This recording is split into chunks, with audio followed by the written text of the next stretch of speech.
बिस्मिल्लाहिर्रहमानिर्रहीम। नाजरीन, DTN से डेली न्यूज़ शॉट के साथ मैं हूं मुनीर अहमद। हमें ज्वाइन किया है दो सीनियर सहाफ़ियों फौजिया शाहिद और सियार शमसी साहब ने इस्लामाबाद से, और थोड़ी देर में हमें ज्वाइन करेंगे वाशिंगटन से अनवर इकबाल साहब। हमें उम्मीद है कि उनकी तबीयत आज ठीक होगी, और कल भी वो अपनी नासज़ियत तबा के बावजूद जो है वो हमारे साथ मौजूद थे। और आज की टॉप स्टोरीज जो हैं उनमें अफ़गानिस्तान की तामीर के हवाले से कल जिनीवा में एक कॉन्फ्रेंस हुई थी, जिसमें 100 से ज़्यादा डोनर्स और डेवलपमेंट एजेंसीज ने शिरकत की, और सब ने मिलकर ये तय किया कि हर साल $4 बिलियन जो है वो अफ़गानिस्तान में उसकी तामीर और तरक्की के लिए सर्व किया जाएगा अगले 4 साल तक। 2024 का ये प्रोजेक्ट है, और इसमें कुछ फाइनेंशियल असिस्टेंस होगी और कुछ ग्रांट इन एड होगी, और जिसमें जो बड़े मुल्क हैं जैसे जर्मनी, फ्रांस और अमेरिका जो है वो इसके अंदर कंट्रीब्यूट कर रहे होंगे, और कुछ जो बड़े तरक्याती इदारे हैं जैसे वर्ल्ड बैंक और एशियन डेवलपमेंट बैंक जो है वो आसान शराइत के ऊपर कर्जा जो है वो भी अफगानिस्तान को फराहम करेंगे। ये उसके अलावा होगा जो फाइनेंशियल असिस्टेंस यूरोप और दीगर डेवलपमेंट एजेंसीज जो हैं वो फराहम करेंगी, और कुछ ग्रांट इन एड के तौर पर भी। और ये $4 बिलियन एक अच्छी खासी रकम है, जो हम समझते हैं कि जब वो ये इन्वेस्टमेंट अफगानिस्तान के अंदर आएगी तो इसका इम्पैक्ट ना सिर्फ अफगानिस्तान के अंदर तरक्की की सूरत में होगा, बल्कि ज़ाहिर है कि अफगानिस्तान और इसका जो रीजनल इम्पैक्ट है उसको भी देखेंगे। जैसे हम आमतौर पर बात करते हैं कि जब इन्वेस्टमेंट होती है, तिजारत होती है, मईशत मुस्तहकम होती है, तो रीजन के अंदर अमन, अमान और इस तरह के जो सिक्योरिटी के इश्यूज हैं वो कम होते हैं, ज़्यादा लोगों को मुलाजमतें मिलती हैं, रोजगार मिलते हैं। इसको इस कॉन्टेक्स्ट में भी हम देखेंगे, रीजनल सिक्योरिटी के हवाले से भी देखेंगे। फिर हम ये देखेंगे कि रीजनल प्रोजेक्ट जो इस वक्त पाकिस्तान में एक चल रहा है, CPEC, China Pakistan economic corridor के हवाले से, उसके ऊपर भी हम बात करेंगे कि वो और ये इन्वेस्टमेंट मिलकर क्या सूरत इख्तियार कर सकती है। लेकिन पाकिस्तान में एक और भी सूरत हाल हमें नज़र आ रही है कि मौजूदा हुकूमत न जाने क्या वजूहात हैं, नाअहली है या क्या है, कि डिसीजंस जो हैं, फैसले जो हैं कौमी सतह के, इंटरनेशनल बाइंग के, उसमें ताख़ीर हो रही है। $122 बिलियन का नुकसान हुआ है पेट्रोलियम मसनूआत की डील के हवाले से। फजल शाह साहब, सियार शमसी साहब, मैं आपको खुश आमदीद कहता हूँ आज इसके हवाले से, और टॉप स्टोरीज के हवाले से आपने देख लिया जिसके ऊपर जो इस वक्त आज की ताज़ा तरीन सूरत हाल है उसके हवाले से हम चाहेंगे कि उसके ऊपर बात करें। फजल शाह साहब, मेरा ख्याल है कि आज ज़रा सियार शमसी साहब से हम बात करते हैं। मुमकिन है कि थोड़ी देर में इनके सिग्नल्स आगे पीछे ना हो जाएं, तो ये अफगानिस्तान में ख़ास इनकी अब महारत भी है इस हवाले से। सियार शमसी साहब, ये जो मैंने अभी अफगानिस्तान की तामीर नौ के हवाले से जो कल जिनीवा के अंदर जो बात हुई है, और उन्होंने कहा है कि $4 बिलियन एनुअली जो है तामीर और तरक्की पे लगाया जाएगा। अफगानिस्तान में अगर इस तरह की तामीर और तरक्की होती है, 4 साल में $16 बिलियन लगता है, तो आपको क्या सूरत हाल नजर आएगी अफगानिस्तान के अंदर, और उसका इम्पैक्ट पाकिस्तान में और रीजन के ऊपर क्या नजर आता है आपको? जी, बिस्मिल्लाहिर्रहमानिर्रहीम। बहुत शुक्रिया मुनीर साहब।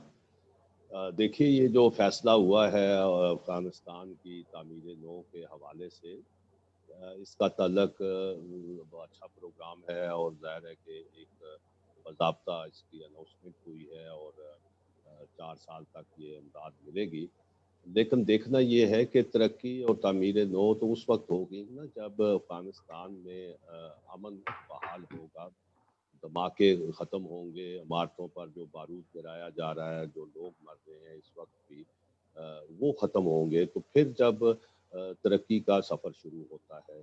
और ये जो $4 बिलियन की आपने बात की है, इस वक्त जब से ये जंग 20 साल हो गए हैं, यहाँ अगर अमेरिका का जो इन्वेस्टमेंट है या नेटो फोर्सेस वहाँ बैठी हैं, और इसके साथ साथ जो अफ़गानिस्तान की कोई इकानमी अपनी तो नहीं है, यहाँ वहाँ कोई कारखाने चल रहे हैं या फैक्ट्रियाँ चल रही हैं, कोई ग्रोथ हो रही है वहाँ, तो जंग की सूरत हाल है और वहाँ अब तक $1 ट्रिलियन खर्च हो चुके हैं। कितने $1 ट्रिलियन की इन्वेस्टमेंट हो चुकी है और वहाँ जो तरक्की हुई है या जो इतलात आती हैं वो तो सिर्फ एक आती है कि आज इतने धमाके हुए और उसमें इतने लोग शहीद हो गए। तो मैं समझता हूँ कि पहले सबसे ज़रूरी बात यह है कि अफ़गानिस्तान में क़याम अमन को एक पॉलिटिकल सेटअप जो है उसका क़याम बहुत ज़रूरी है और जिसमें अफ़गानिस्तान के तमाम स्टेक होल्डर्स बैठें, बातचीत करें। हुकूमत है, वहाँ तालिबान हैं, वहाँ जो अब्दुल्ला का धड़ा है, दीगर जो वारलाट है वो जिनका ये अब कारोबार बन चुका है कि असला और ताकत की बुनियाद पर लोगों को मारते रहे। तो ये दोनों चीज़ें जुड़ी हुई हैं, तरक्की और तामीर नौ जो है ये क़याम अमन के साथ है। और जहाँ तक क़याम अमन की अब तक की जो इतलात हैं वो कोई इतनी अच्छी नहीं है और उसमें जो सदर ट्रंप ने वायदा किया था अब नई हुकूमत आएगी, वो देखते हैं वो क्या उसमें बनता है। लेकिन नई हुकूमत का भी जो तासर यही है कि वो अभी वहाँ फ़ौजें नहीं निकाली जाएंगी और ये भी खित्ते के भी और ख़ुद अफ़गानिस्तान की भी हुकूमत की ये ख्वाहिश है कि अमेरिकन फ़ौजें वहाँ रहें। तो मैं नहीं समझता जब तक कि आप सहारों के, बैसाखियों के और गैर मुल्की फ़ौजों की मौजूदगी में ना क़याम अमन का अमल आगे बढ़ सकेगा, ना तरक्की शुरू हो सकेगी। पैकेज बनते रहेंगे, डॉलर आते रहेंगे, असला बारूद पर लगते रहेंगे और सबसे बड़ी बात यह है कि हालिया बरसों में जो इतलात हैं वो अफ़गानिस्तान की हुकूमती ढांचे में करप्शन की एक बेपनाह कहानियाँ हैं कि जो ये इतनी ह्यूज तादाद में जो डॉलर्स आए, इन्वेस्टमेंट हुई, वो कहीं ज़मीन पर नहीं लगी। अगर ऐसा होता तो लाखों इस वक्त जो अफ़गान महाजरीन हैं ख़ास तौर पर पाकिस्तान में, वो अपने वतन वापस नहीं जाना चाहते हैं और जो लोग वहाँ जाते हैं और जब वो वापस आते हैं, मैं कई लोगों से मिलता हूँ, तो वो कहते हैं कि वहाँ तो ना ज़िंदगी का तहफ़्फ़ुज़ है, ना रोज़गार का तसव्वुर भी नहीं है। तो ये जब तक हालात आप ठीक नहीं करते, वहाँ अमन नहीं होता। पाकिस्तान से महाजरीन वापस नहीं जाते, जो ईरान में बैठे हैं या और ममालिक में ज़िंदगी गुजार रहे हैं। तो ये सारी चीज़ें जुड़ी हुई हैं अमन के साथ। जी शुक्रिया सियार शमसी साहब। फौजी शाह जी। साहब, सियार शमसी साहब की गुफ्तगू आपने सुनी कि $4 बिलियन आप साल के आपने लगाने हैं, लेकिन क्या में अमन भी तो हो, वहाँ पर कोई ऐसी सूरत हाल, कोई पॉलिटिकल स्टेबिलिटी वहाँ पर हो, तो पॉलिटिकल स्टेबिलिटी के हवाले से तो हमें वाकई उसके ऊपर काफ़ी रिजर्वेशंस हैं और पूरी दुनिया को उसके ऊपर रिजर्वेशंस हैं। बाकी अमरीकी अफवाज के इनखला की बात की थी उन्होंने और हुक्म भी दे दिया था सदर ट्रंप ने कि भी उनका इनखला जो है पार्शली वो शुरू किया जाए, लेकिन अभी तक उसके ऊपर भी हमें कोई प्लान, वाज़ेह प्लान नज़र नहीं आया ऑर्डर देने के बावजूद। ज़ाहिर है it would take time, I don't know कि वो कब तक जो है। तो ये 3-4 बातें जो सियार शमसी साहब ने की हैं, फौजी शाह साहबा, इसी कॉन्टेक्स्ट के अंदर 4 बिलियन को की इन्वेस्टमेंट जो है सोशल और डेवलपमेंट इन्वेस्टमेंट जो है, उसको आप कैसे देखती हैं अगर वो अगले साल से शुरू हो जाती है तो? आपका माइक अनम्यूट है, अपनी ज़रा कीजिएगा। जी, आप प्लीज़ जी, गो अहेड। मैं देखिए, एक तो अफ़गानिस्तान की जब बात करते हैं तो हमें ये देखना पड़ता है कि अफ़गानिस्तान तकरीबन 4 दहाइयों से 41 बरसों से अगर हम ये कहें, तो वो कुछ अनरेस्ट की सूरत हाल रही है। वहाँ पहले सोवियत यूनियन के हवाले से जो भी वहाँ एक बहुत बड़ी जंग रही, उसके बाद हमने ये देखा कि कुछ अरसा कुछ साल जो हैं उसमें तो थोड़ा अमन तो नहीं कह सकते, लेकिन बहरहाल वहाँ ख़वातीन के हवाले से भी ज़िंदगी बहुत एक ऐसी मुश्किल बना दी गई थी कि ख़वातीन का वहाँ ज़िंदा रहना भी मुश्किल हो गया था। बहरहाल एक कुछ हम ये कह सकते हैं कि कुछ वर्ष जो है वहाँ एक बाहर की फ़ौजों की जंग नहीं थी। उसके बाद अब ये 20 वर्षों से तो मुस्तकिल हम एक तवील जंग देख रहे हैं, जिसमें नेटो फोर्सेस, तालिबान और अफगानिस्तान हुकूमत और कुछ ऐसी खिचड़ी सी बनी हुई है कि खौफनाक हद तक वहाँ जो पॉलिटिकल लाइफ की आप बात कर रहे हैं वो डिस्टेबल रही है। लेकिन ये एक मैं ज़ाती तौर पे समझती हूँ कि ऐसा मुल्क जो काफ़ी हद तक तबाह हो चुका है, और अभी जिस तरह अमन की बात तो यकीनन एक अहम होती है सरमायाकारी के लिए, लेकिन जब जंग की बात की जाए तो वो मुख्तलिफ इलाके जो हैं वो ज़्यादा वल्नरेबल हैं, और मेरा ख्याल है कि अगर वहाँ सरमायाकारी की जाती है, रोज़गार के मौके पैदा किए जाते हैं, तो बहुत से ऐसे लोग जो अभी मुतहारिफ फरीक के साथ हैं वो भी इसका हिस्सा बन सकते हैं। और आने वाले वक्त में ये कहा जा रहा है कि जो तालिबान है उनको मेन स्ट्रीम में या नेशनल उसमें किस तरह कौमी धारे में लाया जाए, तो ये किस तरह मुमकिन होगा? कुछ तो करना पड़ेगा ना। अब ये तो नहीं कह सकते कि आप उसको छोड़ दें और उसके बाद ये सोचें कि वहाँ अमन होगा, कोई सूरत पैदा होगी तो फिर किया जाएगा। ऐसा नहीं होता। हमेशा डेवलपमेंट जो है, जब भी इस तरह की सूरत हाल होती है, एक साइड पे डेवलपमेंट की जाती है ताकि लोगों को उसमें एंगेज किया जाए। इस वक्त क्या होगा कि जब अमेरिकन अफवाज, जो अभी तक मुझे पूरी यकीन नहीं है कि मुकम्मल इनकलाब होगा, लेकिन बहरहाल अगर हम ये समझ लेते हैं कि इनकलाब होगा, तो आपको शायद हैरत होगी कि बहुत बड़ी वहाँ बेरोजगारी की लहर आएगी। क्योंकि जो अमेरिकन फौज के साथ बहुत ज्यादा अफगान के वहाँ जो मकामी लोग हैं वो उसमें शरीक हैं। चाहे वो उसको ज्यादा हम नहीं कहते हैं, चाहे वो उनके सामान लाने ले जाने पे हैं, चाहे उनके ऑर्डली के तौर पे हैं, कुछ भी है, लेकिन बहुत बड़ी जो अफगान वहाँ के मकामी लोग हैं वो इंगेज हैं अमेरिकन फौजियों के साथ। तो जाहिर है कि वो इसीलिए आपने भी सुना होगा और सब ये कहते हैं कि वहाँ ये कहते थे कि अभी फौज ना जाए, अमेरिकन मौजूद रहें, ताकि एक बड़ी तादाद में लोगों का रोजगार लगा रहे। तो ये भी एक सूरत हाल है लेकिन इस वक्त ये वहाँ मैं इकोनॉमिक। आपको कहूँ, वो अभी सारी अफवाज तो बिल्कुल भी निकालने के हक में नहीं है। इवन नहीं नहीं, अमेरिका बिल्कुल के मैं अंदर भी दो राय पाई जा रही है, और उनके बिल्कुल जो है कि बिल्कुल कुछ अफवाज जो हैं वो मैंने पार्शली। जी। यही मैंने कहा कि मुकम्मल इनखला वाली तो बात नहीं है हम्म, और ना ही इम्कानात हैं, लेकिन बहरहाल अगर हम ये सोचे भी कि मुकम्मल इनखला होगा, लेकिन जब थोड़ा भी इनखला होगा उसमें बहुत बड़ी तादाद में मकामी लोग जो हैं वो बेरोजगार होंगे। अच्छा, अब वो जो मुकामी लोग हैं जो जिनकी मैं बेरोजगारी की बात कर रही हूँ, कोई वो बहुत बड़े अमीर या वो लैंडलॉर्ड या इस तरह के लोग नहीं है, गरीब तर जो बहुत छोटे काम करने वाले लोग हैं, तो उनको इंगेज करना बहुत जरूरी है। इससे पहले कि अगर आप उनको इंगेज नहीं करते, बेरोजगारी की शरह एक आती है, तो फिर क्या होगा, फिर एक तीसरी जंग की जानिब भी जा सकते हैं। हम्म, जो पहले 79 में गए, फिर उसके बाद 2000 में गए, 2001 में कह लीजिए वो गए, तो वो अगर बेरोजगारी की शरह इसी तरह रही, वो उनको इंगेज ना किया गया, वहाँ सरमायाकारी ना की, मंसूबे ना लगाए, तो तीसरी जंग की जानिब भी जा सकते हैं। और तीसरी जंग की क्या शक्ल होगी ये एक अलग बात है, लेकिन बहरहाल बेरोजगारी, गुर्बत और ये तमाम चीज़ें जो हैं वो बहुत ज़्यादा पूरी पूरी अक़वाम को जंगी हथियार उठाने पे मजबूर कर देती हैं। तो मेरा अपना ये ख्याल है कि ये अगर कुछ ममालिक वहाँ सरमायाकारी करते हैं, आपको याद होगा कि 2006 में भी ये इब्तदाई तौर पे ये बात की गई थी, हम्म, और उस वक्त भी सरमायाकारी के हवाले से बात हो रही थी कि वहाँ किस तरह सरमायाकारी की जाए और कौन से ममालिक वहाँ किन चीज़ों में सरमायाकारी कर सकते हैं। पाकिस्तान भी उस वक्त थोड़ा सा इनिशिएटिव भी ले रहा था और पाकिस्तान भी उसमें आगे चल रहा था। तो मेरा ख्याल ये है कि जो वहाँ सरमायाकारी लेके आएंगे, अव्वल तो अभी एक ये भी तो इलर्स है, अगर हम ये बात करते हैं ना, अमन की बात करते हैं, सरमायाकारी कब से शुरू नहीं होनी। सरमायाकारी अगर शुरू होगी तो वो अगले साल के आखिर तक कहीं जाके या मिड में जाके कहीं उसकी इब्तिदा होगी।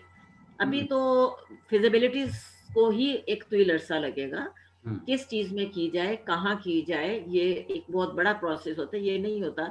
अभी ये कॉन्फ्रेंस हुई है, एक असूली फैसला किया गया है, और मैं ज़ाती तौर पे समझती हूँ कि इस वक्त अफगानिस्तान के लिए इंतहाई ज़रूरी है कि उसकी गवर्नमेंट को, उसके अवाम को फाइनेंशियल एक्टिविटीज़ में उसमें क्या कहते हैं उसमें एंगेज किया किया जाए, जाए। एंगेज किया जाए, تو یہ میرا اپنا یہ خیال ہے کہ اس کی، اور جو آپ 4 برس کی بات کر رہے ہیں، تو 4 سال 2024 تک ایک ایسی صورتحال بن سکتی ہے جس میں اگر فرض کیا 16 بلین کی بات ہم جب کرتے ہیں نا، ایک چیز ذہن میں رکھیے کہ جب ایک اس طرح کا کوئی پیکیج ہوتے ہیں، کوئی سرمایہ کاری کی جاتی ہے، ایکٹیویٹیز اکنامک ہوتی ہیں، تو اور بہت سے لوگ جو ان اناؤنس، جنہوں نے ابھی کوئی اس میں حصہ نہیں ہے، وہ بھی سرمایہ کاری کرتے ہیں. پھر اس کے علاوہ وہاں کے مقامی لوگ جو ہے وہ اس میں حصہ ڈالتے ہیں.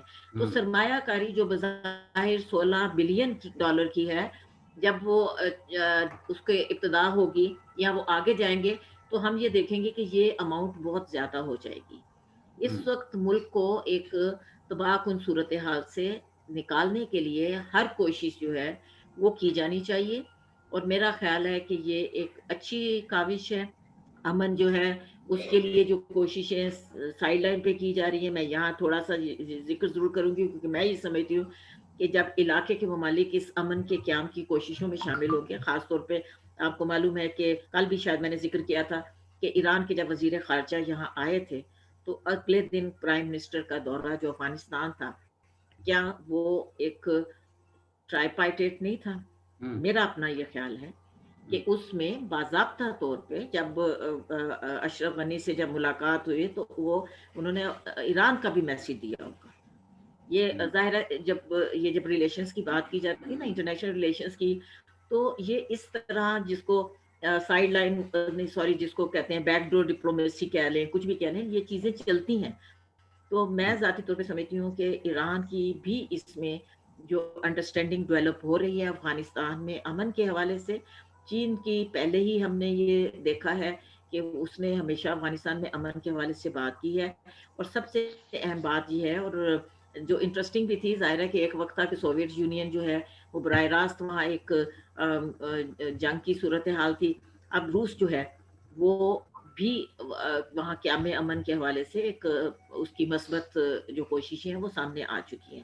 تو یقیناً امن کے حوالے سے پیش رفت، میں تھوڑی سی آپٹیمسٹک ہوتے ہوئے میں اس میں بہت زیادہ سمجھتی ہوں کہ ساری زندگی تو نہیں چلتی. پہلی جنگ عظیم بھی 4 سال جو ہے چلنے کے بعد، دوسری جنگ عظیم بھی اتنا ہی عرصہ چلنے کے بعد ایک وقت آتا ہے. یہ تو طویل تر جنگیں ہو چکی ہیں افغانستان کی. میں نے تو اس کو 41 سال کی بات کہی ہے. میں تو 79 سے دیکھ رہی ہوں کہ وہ حالت جنگ میں ہی ہے. اور یہ اتنی طویل جنگ ہے کہ آخر اس کا اختتام جو ہے وہ کرنا پڑے گا. جو فریقین جس طرح بھی ہے، ابھی تھوڑی سی ان کے دلوں میں اتنی صفائی نہیں ہے، لیکن بہرحال بیٹھنے کی جو ابتدا ہوئی ہے یہ ایک اچھی بات ہے. پاکستان اس میں جو بہت بڑا میرے خیال میں اسٹیک ہولڈر ہے، اور پاکستان نے اس میں جو کردار ادا کیا ہے، ان کو متحارب فریقین کو ایک میز پہ لانے کا، جو بیٹھنے کا، یہ بھی ایک بہت اہم کوشش بھی ہے، اور اس کو بھی قابل ستائش کہنا چاہیے. تو یہ جو ساری صورتحال ہے، اس میں میرے خیال ہے شمسی صاحب تھوڑا سا وہ ان کے اپنا پوائنٹ آف ویو ہے، لیکن تھوڑی سی جو ہے نا اس میں ایسی صورتحال، اس میں ایسی صورتحال ہونی چاہیے کہ ہم اس کو سوچیں کہ بہتری کے امکانات ہوں گے. بالکل صحیح.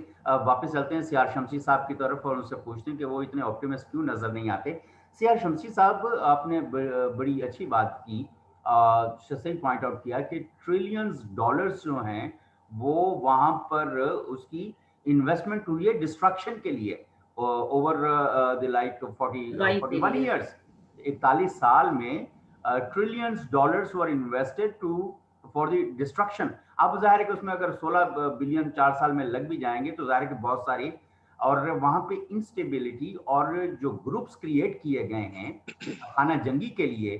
آپ کیا سمجھتے ہیں کہ آپ نے ابھی پولیٹیکل سٹیبلٹی کی بھی بات کی تھی، لیکن وہاں پہ تو مختلف گروپس کی مختلف صوبوں میں حکومت ہے، اور وہ اپنے صوبے میں بالکل ایک اسٹیٹ ود ان اسٹیٹ بنا کے بیٹھے ہوئے ہیں.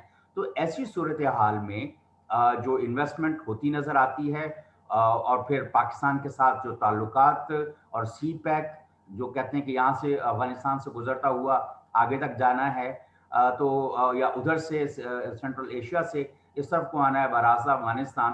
تو یہ ساری جو صورتحال ہے، آپ اس کو اگر اکنامک کانٹیکسٹ میں دیکھیں تو آپ کیسے دیکھیں گے؟ دیکھیے، یہ ساری باتیں جو ہے نا، یہ بہت اچھی خوبصورت باتیں ہیں، लेकिन इसमें कई बातें मफरूज़ों पर मबनी हैं।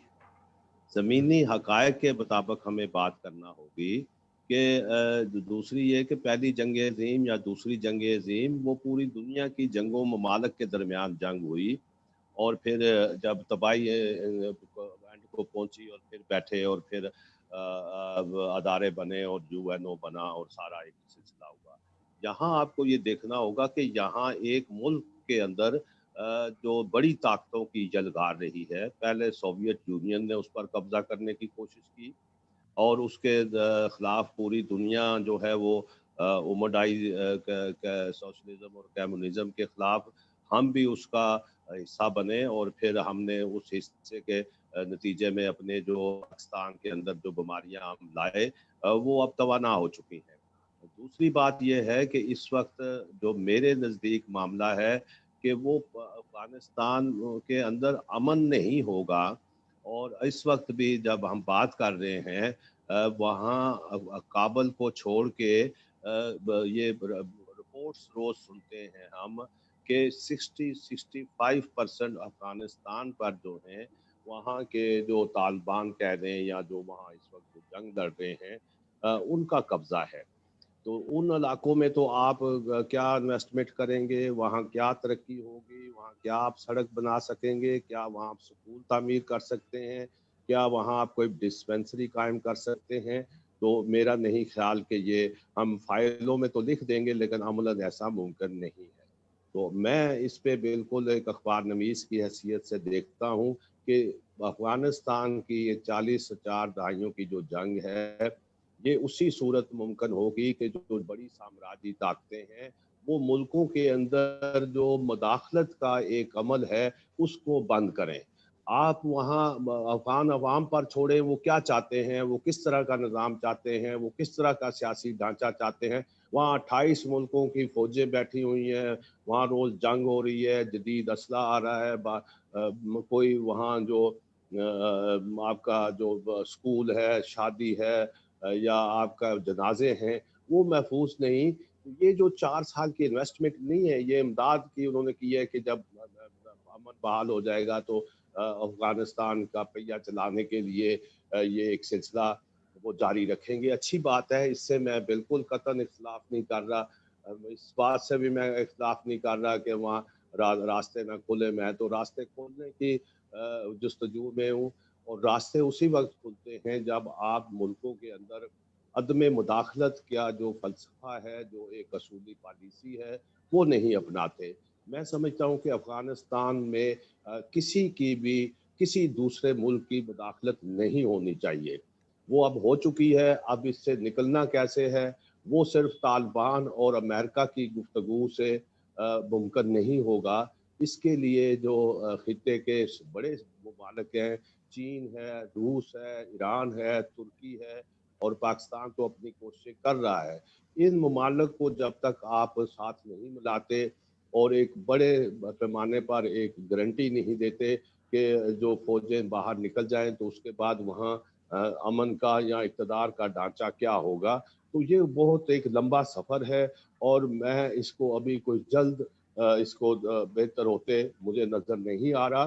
जहाँ तक पाकिस्तान की ख्वाहिश है, पाकिस्तान वहाँ हर सूरत अमन चाहता है और चाइना भी चाहता है कि अगर ये अमन हो जाता है तो आप ये देखें कि इसका सिर्फ अफगानिस्तान को फ़ायदा नहीं है, इसका पूरे खित्ते में एक बड़ी तब्दीली रूनुमा हो सकती है।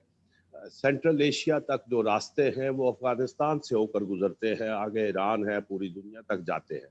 तो मैं समझता हूँ कि इस वक्त अगर ये जो ममालिक हैं ये संजीदा हैं तो एक बड़ी कॉन्फ्रेंस बुलाएं, बड़े तमाम लोगों को। एक बार हुआ भी था कि चीन, अमेरिका, काबल, पाकिस्तान की 4 रुकने एक कौंसिल बनी थी और उससे एक बड़ी उम्मीद पैदा हुई थी, लेकिन बाद में वो तहलील हो गई। तो आज अगर आप ये समझें कि सिर्फ अफगान हुकूमत या तालिबान या अमेरिका की मुलाकातें अमन ले आएंगी तो ये एक खुशफहमी तो हो सकती है, अमलन इसका मुझे कोई नतीजा निकलता अभी तक नज़र नहीं आ रहा। और ये अल्लाह करे कि कोई इसका नतीजा निकले, लेकिन अफगानिस्तान की जो गुंजलक सूरत हाल है, एक मुश्किल वो मुल्क है, वहाँ बड़ी एक मुख्तलिफ कौमें रहती हैं जिनके आपस में इख्तिलाफात हैं।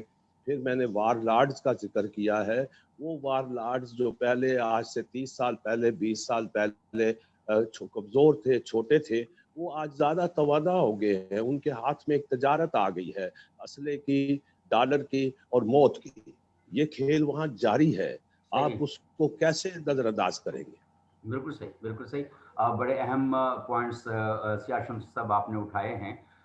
तामीर और तरक्की तो बड़ी अच्छी बात है, लेकिन ये इश्यूज़ जब तक हल नहीं होते तो वो जो इन्वेस्टमेंट वहाँ पर आएगी उसका भी कोई सूरत हाल मखदूश ही नज़र आती है। लेकिन एक और बात है फ़ज़ल शाह साहब, मखदूश सूरत हाल तो हमारे अंदर, हमारे अपने मुल्क के अंदर, हुकूमत के अंदर मौजूद है कि अब जैसे अफ़गानिस्तान के बारे में हम अभी तक ये तय नहीं कर पाए कि हमारा रोल क्या होना है और एक्चुअली एक्शन प्लान क्या है जिसके ऊपर पाकिस्तान को अमल करना चाहिए, स्टेबिलिटी के हवाले से भी और तिजारत के हवाले से और सिक्योरिटी के हवाले से। अभी तक हमें कोई उस तरह की सूरत हाल कि जिसमें हम मल्टी पार्टी इंगेजमेंट हमें उस तरह से नज़र नहीं आती। छोटी मोटी इक्का दुक्का एफर्ट्स नज़र आती हैं। जाहिर है कि अगर फौज ने और एस्टैब्लिशमेंट ने इसके ऊपर काम करना है तो जब तक हुकूमत आगे से प्रोएक्टिव काम नहीं करेगी तो वो जो उनकी भी जो प्लान्स हैं, चीज़ें, वो भी उस तरह से। इसमें मुनीर जी साहब, इसमें सियासत मुझे साहब। इजाज़त दीजिए, दो जुमले में ऐड जी कर जी दूँ। देखें, अगर मकसद है ना हमारा तजारत को फ़रोग़ देना, और ज़ाहिर है कि इस वक्त जो पाकिस्तान की माशी सूरत हाल है और अफ़गानिस्तान में तो मईशत उस तरह नहीं है, लेकिन हमारी ज़रूरत है कि हम इम्पोर्ट एक्सपोर्ट जो अफ़गानिस्तान के साथ है उसको बेहतर करें और उसमें जो रुकावटें हैं वो दूर की जाएं। और मैं समझता हूँ कि अगर अफ़गानिस्तान और पाकिस्तान की जो ट्रेड है वो बहाल हो जाती है, तोरखम और जो रास्ते हैं जो बाज़ाब्ता कानूनी रास्ते हैं उनके ज़रिए जो तजारत है, अगर वो पूरी तरह हम 100% नहीं तो हम अगर उसको 60-70% भी बहाल कर लें तो यकीन कीजिए कि पाकिस्तान की मईशत भी संभल सकती है और अफ़गानिस्तान के अंदर भी माशी एक सरगर्मी बेहतर हो सकती है। आप ये बताएं कि हमारी गंदम कहाँ जाती है, हमारी चीनी कहाँ जाती है? अफगानिस्तान तो लैंड लॉक इलाका है, वहाँ ये सारी जिंदगी कैसे चल रही है? वो सारा स्मगलिंग के जरिए हो रहा है। का सरकारी तौर पर अगर ये हो, और सरकारी तौर पर जब होता है तो कोई ना कोई धमाका हो जाता है, रास्ते बंद हो जाते हैं। मैं समझता हूँ कि अगर इस वक्त हुकूमत पाकिस्तान को और अफगानिस्तान के सदर जो हैं वो अगर इस मामले पे एक हालात को बेहतर बनाने के लिए मनसूबा बंदी करें, बाहमी तावन के साथ रास्ते खोलें, तो ये एक बेहतर रास्ता है जो फौरी तौर पर काबिल अमल भी है और इसके समरात भी सामने आ सकते हैं। वैसे सियाज शम्स साहब आपकी बात बहुत अच्छी है, तजवीज़ भी बहुत अच्छी है, ये बड़ी अच्छी ख्वाहिश भी है। लेकिन जो अभी आपने बात की ना स्मगलिंग की, वो रास्ते जब खोल दिए जाते हैं तो पाकिस्तान से जितनी भी चीज़ें अफ़गानिस्तान पहुँचने की रफ्तार तेज़ हो जाती है और उस तरफ से भी। तो ये बहरहाल लेकिन हम अपनी भी हमें जो सूरत हाल है, वो ज़ाहिर है कि गंदम, चीनी, फलाँ, ये सारी चीज़ें अगर अफ़गानिस्तान जाती जाएँगी, कुछ लोगों को बेनिफिट तो ज़रूर होगा। अगर नहीं नहीं सही नहीं, आप तरीके से बात आएँगी मेरी तो समझे हमें नहीं। हमें नहीं नहीं ज़र नहीं मुबादला नहीं भी मिलेगा। जी। नहीं मुनीर साहब, ये देखिए, ये आप मैं शायद बात समझा नहीं सका। ये अगर सरकार ऑफिशियल तरीके से होगा तो उसका दोनों मुल्कों को फायदा होगा। स्मगलिंग के जरिए जो चीजें जा रही हैं उसका पाकिस्तान के खजाने में कुछ नहीं आ रहा। कुछ लोग मखसूस जो इजारादारी है वो उनकी जेबों में जा रहा है। आप ये इस चीज को क्यों नहीं समझ रहे हैं? मैं ये बात कर रहा हूँ कि हमें दोनों मुल्कों के दरमियान जो बाहमी एतमाद है उसको बहाल रखते हुए, और दूसरी आप ये देखेंगे हम तो अफगानिस्तान के लिए सुबह शाम अमन अमन अमन कर रहे हैं, उधर से क्या हो रहा है? आपके रोज वहाँ फायरिंग हो जाती है, रोज हमारे वहाँ दहशत गर्दी हो रही है, रोज वहाँ हमारे जवान शहीद हो रहे हैं, सिविलियन मारे जा रहे हैं, धमाके हो रहे हैं। तो फिर ये क्या है? क्या तजादात है? मैं तो नहीं समझता ये कि हम कहाँ किस दुनिया में रह रहे हैं। बिल्कुल सही, बिल्कुल सही। बहुत शुक्रिया सियाज शम्सी साहब। दूसरी बात फ़ज़ल शाह साहब, हम देख रहे हैं कि अभी मैं बात कर रहा था कि फ़ैसलों में ताख़ीर के हवाले से, चाहे वो अफ़गानिस्तान के हवाले से हों, अमन और अमान कायम करने के हवाले से हों, सिक्योरिटी के हवाले से हों, हमने हमेशा देखा कि इवन अफ़गानिस्तान के ऊपर जो हमारे अपने फ़ैसले थे, हुकूमती फ़ैसले थे, वो बड़े ताख़ीर का शिकार रहे। अगर कुछ फैसले हमने वक्त पे कर भी लिए तो उसकी इम्प्लीमेंटेशन मैकेनिज्म तय करते हुए हमने बड़ी देर लगाई और उसके उस तरह से बेनिफिट्स नहीं हुए सारी सेक्रीफाइसेस के बावजूद। जैसे सियार शमशी साहब अभी मुहाजिरीन की बात कर रहे थे, हमने कितने वक्त से अभी भी कोई 12-14 लाख मुहाजिरीन जो हैं वो हमारे सरों पर मौजूद हैं। लेकिन एक और जो ताख़ीरी अभी जो सबसे अहम खबर आज कल में मीडिया के ऊपर जो चल रही है वो 122 बिलियन 122 बिलियन के नुकसान की है जो हमने वक्त पर पेट्रोलियम और एलएनजी की जो हमने ऑर्डर्स नहीं दिए और उसकी वजह से ज़ाहिर है कि हमें इस वक्त जो नुकसान हुआ है वो एक बड़ा वो है। इसी तरह और भी बहुत सारे ऐसे फैसले हैं कि जो हुकूमत की या तो आई डोंट नो क्या लफ्ज़ इस्तेमाल करना चाहिए, नाअहली करना चाहिए या इनके मुशीरों की सुस्ती करना चाहिए। आप फज़ल शाहिद साहब और सियार शमसी साहब, आप हुकूमत के इन फैसलों की इस्तदाद के बारे में कोट एंड कोट इस्तदाद क्या कहते हैं कि जिसमें हमें बिलियंस का नुकसान हो रहा है? मुनीर साहब, पहले तो शमसी साहब ने अभी बहुत तफसील से बहुत ही कुछ कह दिया। जी, जी।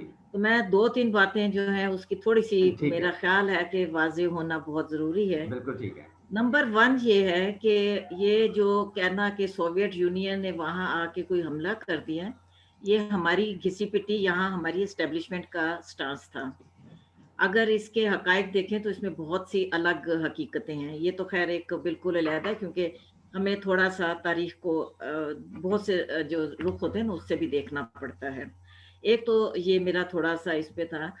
दूसरा ये जो बात कर रहे हैं ना, जो ट्रेड की बात कर रहे हैं, शमसी साहब जो है ये 100% जो है वो कोई इल्लीगल नहीं है। हमारी जो उनके साथ बहुत कई दहाइयों से जो मायदा है ट्रांज़िट ट्रेड का है। ये अलग बात होती है कि जब चूँकि आपको आप पाबंद हैं उसके, ये ऑब्लिगेशंस हमारे पे मेरे ख़्याल में बहुत अरसे से, और हम पाबंद हैं कि उनको हम ट्रांज़िट ट्रेड के ज़रिए जो है उनको किसी तरह फैसिलिटेट करें। ठीक है? वो उसकी वजह ये है, आपको भी मालूम है कि वो समुंदर के करीब ना होना, बहुत से उनके जो हालात हैं, ट्रेन का ना होना, बहुत सी ऐसी सूरत है कि पाकिस्तान शुरू से उनको ट्रांज़िट ट्रेड के थ्रू फैसिलिटेट करता है। वो अलग बात है कि यहाँ जब बाज़ औक़ात, क्योंकि वहाँ जिस तरह हम बात कर रहे हैं कि पिछले 40 वर्षों से वहाँ शदीद किस्म के हालात रहे हैं, लोगों की वहाँ ज़िंदगी अजीरन हुई है, जिसकी वजह से वो बाज़ औक़ात यहाँ जो आटा थोड़ा कम कीमत पे होता है तो वो बहुत ही आपने एक कदम आगे बढ़ाना है ना, तो एक कदम इधर रखना है तो वो आप इस तरह की इल्लीगल जो है वो स्मगलिंग भी होती है। ये तो एक थोड़ी-सी वो थी क्योंकि हम ज़्यादातर उनके साथ हमारी लीगल ही ट्रांज़िट ट्रेड के थ्रू ही हो रही है। तीसरी जो बात आप कह रहे हैं, मेरा ख़्याल है कि अब तो ये रोना हमें बिल्कुल ही छोड़ देना चाहिए, आँसू खुश्क हो चुके हैं। इस हुकूमत की जो नालायकियाँ हैं, जो उसकी मेरा ख़्याल है जो इस वक़्त जो सूरत-ए-हाल हम जो दरपेश है, मसलन सबसे बड़ी बात ये है कि क्या मुश्किलात हैं, महँगाई और बेरोज़गारी। ये 2 जो हैं 100% लोग जो हैं इससे मुतासिर हो रहे हैं। कोई ऐसा शख्स नहीं है, चाहे आप उसको अमीर तरीन कह लें, चाहे उसको ज़ाहिर है बाकी भी पूरी इस मुल्क में 22 करोड़ अवाम है। 22 करोड़ अवाम ये वाहिद चीज़ है कि जिससे बराह रास्त मुतासिर हैं, और बराह रास्त मुतासिर होने की बड़ी वजह क्या है कि हुकूमत के फैसले बर वक़्त ना होना। अभी आपने सीएनजी के सॉरी इसके गैस की जो मायदे थे उस हवाले से बात की, उस पे इन्होंने सवा अरब रुपए के करीब जो है बहुत बड़ा नुकसान हुआ। इसके साथ-साथ चीनी जब सस्ती खरीद सकते थे यूटिलिटी स्टोर पे या पास्को खरीद सकता था, उस वक़्त नहीं खरीदी और इंतज़ार करते रहे जब कीमत जो है वो 15 रुपए 16 रुपए महँगी होगी और उस वक़्त खरीदी, और उसके बाद ये कहा जा रहा है कि उसको कम कीमत पे बेचा जाए। मेरी समझ में नहीं आ रहा कि ये कौन, इतनी बड़ी फ़ौज है इस वक़्त मिनिस्टर्स की। इसी पार्टी का ये दावा था कि वो सिर्फ 4-5 मिनिस्टर से हुकूमत चलाएँगे। आज मेरे ख़्याल में 50 के करीब, जिसमें वज़ीर भी हैं, मशीर भी हैं और दरामदशुदा बहुत बड़ी तादाद है, जो कहा जाता है कि बहुत ज़्यादा शायद कोई एक्सपर्ट्स हैं और जिनको पाकिस्तान के बारे में इल्म नहीं, लेकिन वो अमेरिका से इम्पोर्ट किए गए हैं, برطانیہ سے امپورٹ کیے گئے ہیں، بہت بڑے نام یہاں لیے جا رہے ہیں۔ اب ان کو یہاں کے نہ تو زمینی حقائق کا علم ہے، نہ ہی انہیں یہ کسی قسم کا شعور ہے کہ آج اگر جو چیز ہمیں ضرورت ہے، جو آج 25 نومبر کو خریدنی ہے، وہ 26 نومبر کو نہیں خریدنی، وہ 25 نومبر کو ہی خریدنی ہے ہر حالت میں۔ ایک دن بعد خریدنے سے اربوں روپے کا نقصان ہو جاتا ہے۔ یہ ان کے شعور ہی نہیں، وہ سمجھتے ہیں کہ ٹھیک ہے آج نہیں، ٹھیک ہے 15 دن بعد لے لیں گے، 20 دن بعد لے لیں گے۔ 20 دن میں کیا فرق پڑ رہا ہے؟ اور چونکہ یہاں انفلیشن اتنی تیزی سے بڑھ رہی ہے کہ اگر فرض کیا کہ ماضی میں دیکھتے تو شاید اتنا بڑا لاس نہ ہوتا، لیکن چونکہ انفلیشن، اور خاص طور پہ یہ تو سرکاری اعداد ہیں کہ فوڈ انفلیشن جو ہے، فوڈ انفلیشن اس وقت دنیا کی بدترین جو سطح پہ جا چکی ہے۔ کوئی کسی ملک میں، سب سے ساری دنیا میں کووڈ-19 ہے نا، لیکن جو فوڈ کی اس وقت صورت انفلیشن ہے وہ صرف پاکستان میں اتنی بدتر ہوئی ہے۔ اور خود ان کے دعوے ہیں، یہ تو ابھی تک کبھی کہتے ہیں کہ جی 22% ہے، کبھی 32% کی بات کی جا رہی ہے، لیکن ہر شخص جو ہے جو پیسہ خرچ کر رہا ہے وہ یہ جانتا ہے کہ جو یہ 100 to 125% جو ہے انفلیشن ہے۔ مطلب میری سمجھ میں نہیں آتا، مثلا موسم چینج ہوا ہے، چینج کیا ہوا اس دفعہ گرمیوں میں بھی اگر آپ دیکھیں ہر گھر میں جو ہے پولٹری کا جو انڈے کا استعمال ہر گھر میں ہے۔ پوری گرمیوں میں 150 روپے سے کم، درجن سے کم انڈا نہیں ہوا۔ آج کل جو ہے 180 سے 190 روپے جو شیور والا جو لوگ استعمال بہت کہتے ہیں کہ جی دیسی لیا جائے، وہ کیا جائے، وہ یہ صورتحال ہے۔ باقی آپ کے سامنے ہر چیز ہے۔ تو اب اگر یہ کہیں کہ گورنمنٹ کے کیا اعداد و شمار ہے، مجھے تو یہ پتا ہے کہ میرا جو جیب ہے، میں جو 10,000 میں جو چیز تھی وہ مجھے 25,000 میں مل رہی ہے، تو میں کیسے کہوں کہ جی 20% جو انفلیشن بڑھی ہے۔ اس وقت یہ حکومت کی نااہلیوں کی وجہ سے چینی، آٹا دونوں ایسے ہیں کہ بر وقت نہیں خریدے گئے۔ اور آپ کو آٹے کے بارے میں مجھے اس وقت پہلے پتا چلا، اور میرے کچھ ظاہر ہے میں نے کافی عرصہ کامرس سے بھی رپورٹنگ کی ہے، کوئی تعلقات بھی ایسے ہیں، مجھے بہت پہلے انہوں نے بتایا کہ آنے والے وقت میں آٹا جو ہے وہ فوری طور پہ ناپید ہو جائے گا اور بہت کم ہو جائے گا اور باہر سے امپورٹ کیا جائے گا۔ تو جب پتہ یہ چلا کہ جو آٹے کی ملز تھی جو اپنا وہ سال کا ایک سٹاک لیتے ہیں، ظاہر ہے ہر آٹا جو آٹا مل والے جو ہے نا، وہ یہ نہیں ہے کہ آج مان لیں گے اور اس کو پیس کے وہ کر دیں گے، وہ سال کا سٹاک لیتے ہیں۔ سب انہوں نے جو خرید لیا تھا وہاں سے انہوں نے اٹھایا، اور اس کے بعد ایسی ان کے پاس کوئی ایسے سٹوریج کے بھی کوئی انتظام بہتر نہیں تھا کہ وہ اس کو کرتے، گندم خراب بھی ہوئی اور عوام کو ایک زیادہ معیاری آٹا بھی نہیں ملا۔ تو یہ تو ان کی مستقل میرا خیال ہے کہ نااہلی اس کو کہہ لیجئے یا اس کو جہالت کہہ لیجئے، لیکن خمیازہ جو ہے وہ عوام بھگت رہے ہیں۔ اگر آپ یہ دیکھیں حکومتیں جاتی ہیں پھر اس کے بعد یہ سکینڈلز لے کے آتے ہیں، اس حکومت میں، اس کے حکومت کے ہوتے ہوئے اس وقت تک تقریباً 450 ارب روپے کے جو یہ کرپشن کہہ لیجئے یا بے قاعدگی کہہ لیجئے یا ان کے جو فیصلوں میں تاخیر کی وجہ سے جو صورتحال پیش آئی، وہ یہ صرف یہ 6 سے 8 ماہ کے دوران یہ اتنا بڑا سکینڈل ہے، اور جس کا ڈائریکٹ اثر جو ہے عوام پہ پڑ رہا ہے۔ عوام پہ پڑ رہا ہے، بالکل۔ سیاہ شمسی صاحب، آپ اس کی بات کر رہے ہیں، یہ 122 ارب کا جو نقصان ہوا ہے پیٹرولیم کی مصنوعات میں، یہ اب آپ سے نکلنا ہے۔ ایل این جی جو ہے جو مختلف جگہوں پہ استعمال ہو رہی تھی، اب وہ ظاہر ہے کہ وہ بھی مہنگی آئے گی، باقی جو پیٹرولیم پروڈکٹس ہیں وہ بھی، تو اب آپ اس نقصان کے بعد ظاہر ہے کہ حکومت نے کہاں سے پورا کرنا ہے؟ انہوں نے لیویز ڈالیں گے عوام کے اوپر، اس طرح اور چیزیں ڈالیں گے، اور پھر آپ مجھے بتائیے سیاہ شمسی صاحب یہ کیا بننے والا ہے بس یہ اگلے چند ہفتوں میں آپ کے اوپر اور ہمارے اوپر اور عوام کے اوپر؟ اچھا جی، میں اس سوال کی طرف آنے سے پہلے صرف ایک جملہ پچھلے جو اچھا وہ افغانستان والا، وہ یہ جواب غزل ہے فوزیہ شاہ تاکہ صاحبہ۔ محترمہ جی جی فوزیہ شاہ صاحبہ کی تھوڑی تسلی ہو جائے کہ ڈاکٹر نجیب اللہ نے سوویت فوجوں کو کھانے پہ بلایا تھا اور پھر وہ وہاں ٹک گئے، اور افغانستان جو امریکہ کی فوجوں کو بھی ہم نے وہاں دعوت دی تھی۔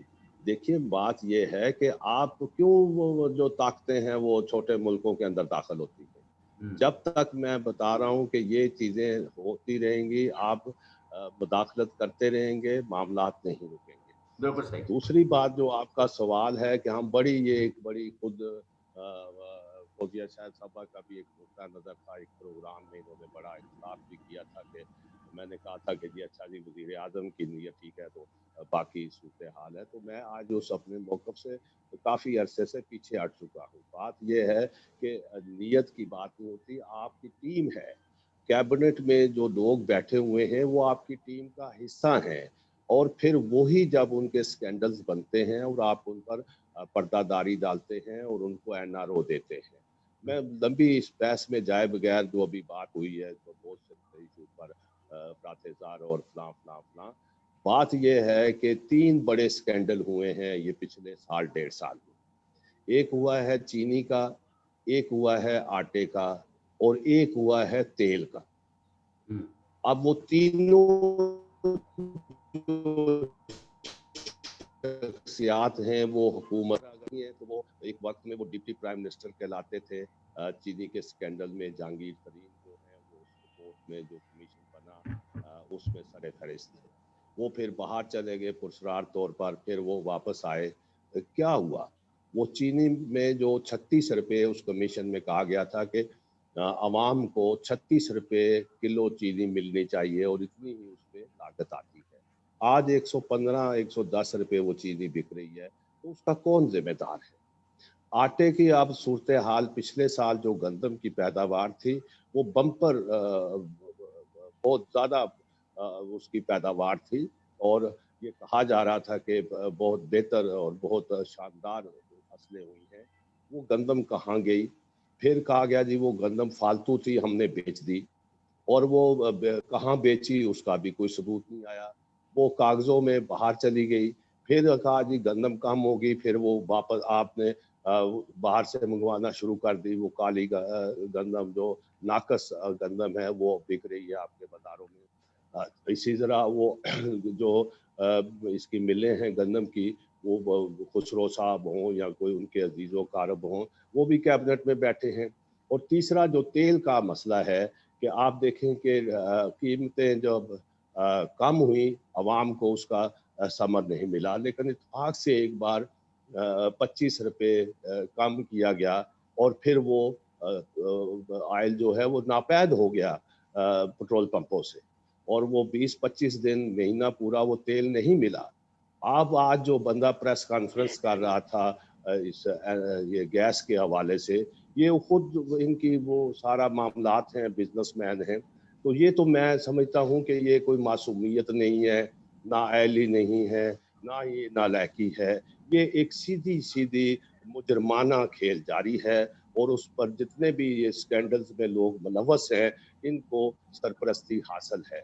जब ये होगा तो वो रवैया नीचे तक जाता है, और नीचे भी फिर महंगाई भी होगी, चोर बाज़ारी भी होगी, सब खेल होंगे, जब तक कि ऊपर से आप मामलात को दुरुस्त नहीं करते। जी, बहुत शुक्रिया सियार शमसी साहब, और ये बिल्कुल सूरत हाल वाज़ेह है कि जब तक बरवक्त फैसले नहीं किए जाएंगे और अक्लमंदी के साथ फैसले नहीं किए जाएंगे, तो इस तरह के नुकसानात जैसे 122 बिलियन का जो नहीं भी सर, अब मुनीर साहब आप फिर मुनीर साहब जी जी जी मुनीर साहब, ये फिर आपने बड़ी मासूमाना सी बात कर दी कि बर वक्त फैसले, अक्लमंदी से फैसले, सब बर वक्त और उनके मेयार के मुताबिक फैसले हो रहे हैं। चलें, तमाम बिल्कुल ठीक। अक्लमंदी के साथ ये फैसले हो रहे हैं कि पहले आप अक्लमंदी के चीज साथ रोक गलत लो, फैसले हो रहे फिर हैं। उसको ऐसे कर लो। चलें, बिल्कुल बिल्कुल ठीक है। ये जैसे अक्लमंदी होशो के हवास साथ चाहिए ना, अक्लमंदी के साथ गलत फैसले, होशो आवाज के साथ, अक्लमंदी के होशो साथ, हवास हो रहे हैं। पाबंदी के आ रहे हैं, बिल्कुल सही। ये नाज़रीन, हमारे जी जी हमारे जो पैनलिस्ट हैं उनकी राय ये है कि होशो हवास और अक्लमंदी के साथ गलत फैसले करके कुछ लोगों को जो कैबिनेट के अंदर बैठे हैं या कैबिनेट के बाहर जो हुकूमत के अपने दोस्त अहबाब हैं, उनको जिस तरीके से बेनिफिट पहुंचाकर आवाम को बेवकूफ़ बनाया जा रहा है, इसके ऊपर तफसील से रोशनी डाली सियार शमशी साहब ने भी, फौजिया शाहिद साहबा ने भी, और अफगानिस्तान के साथ जो हमारी ट्रेड और सियासत है और तिजारत है उसके ऊपर भी आज हमने बात की। बहुत शुक्रिया फौजिया शाहिद साहिबा, आपने हमें ज्वाइन किया। सियार शमसी साहब आपका भी बहुत शुक्रिया। और कल आज एक कॉन्फ्रेंस हुई है फौजिया शाहिद साहब, सियार शमसी साहब आपके शुक्रिया के साथ मैं ये कि उसमें डिप्टी स्पीकर कासिम सूरी साहब, फवाद चौधरी साहब, शिबली फराज जो federal minister for information broadcasting हैं, और भी बहुत सारे लोगों ने खिताब किया। कैन यू बिलीव कि 11 बजे से बैठकर 2:30 बजे तक 2 बजे तक हमने उनकी तकरीरें सुनी, तो उससे जो वाज़ेह हुआ कि हुकूमत को और उनके जो एक्सपर्ट्स हैं और जो बड़े बड़े जो खुद को इसके ऊपर माहिर कहते हैं सीपैक के ऊपर, they know nothing about it. और इसका एक छोटा सा खुर्रम हुसैन साहब ने इसके ऊपर जिक्र किया, जो खुर्रम हुसैन बिजनेस एडिटर हैं डेली डॉन के। उन्होंने एक समझ लें कि बहुत सारी बड़ी यानी 900 सफ़ों की रिपोर्ट में से या कुछ 2 सफ़ों के 4 सफ़ों के ऊपर जो बात की, तो उससे पता चला कि सीपैक की हकीकत क्या है, जो हुकूमत के अंदरूनी खाना लोगों को पता है, लेकिन आवाम को सीपैक के ऊपर कैसे गुमराह किया जा रहा है। तो कल हम इसके ऊपर भी बात करेंगे कि सीपैक एक्चुअली है क्या और किस तरह से इसके मुख्तलिफ जो कंपोनेंट्स हैं वो क्या हैं, और किस तरह से हुकूमत जो है वो इसको बिल्कुल और तरह से आवाम के सामने पेश कर रही है, और पसे पर्दा इसके वजूहात क्या हैं। मौजूदा हुकूमत से आपको पता है कि चीनी हुकूमत को इनके आने से पहले खदशात थे। जब चाइना ग्लोबल टेलीविजन नेटवर्क के ऊपर मेरा एक उन्होंने इसके ऊपर इंटरव्यू किया था कि जब इमरान खान की हुकूमत आ जाएगी तो सीपैक के ऊपर क्या असरात होंगे। और ये क्योंकि इमरान खान जो हैं वो इसके ऊपर सीपैक के ऊपर अपनी मुख्तलिफ राय रखते हैं, और वो बिल्कुल उससे मुख्तलिफ है जो चाइना और पाकिस्तान के एग्रीमेंट के साथ है। तो अभी कल हम इसके ऊपर बात करेंगे, और मेरा ख्याल है कि सियार शमसी साहब और फौजिया शाहिद साहब आप भी ज़रा जो मुख्तलिफ पहलू हैं, जो असल हकायक हैं, उनके ऊपर ज़रा आप भी थोड़ा सा देख लीजिएगा। जो खुर्रम हुसैन ने बातें की उसके ऊपर भी हम बात करेंगे और देखेंगे कि जो हुकूमती दावे हैं सीपैक के वो क्या हैं, तो आपको बड़ा एक कंट्रास्ट नज़र आएगा। इसके साथ नाज़रीन फौजिया शाहिद साहिबा, सियार शमसी साहब और मुझे अपने मेज़बान मुनीर अहमद को दीजिए इजाज़त। कल तक के लिए अल्लाह हाफ़िज़।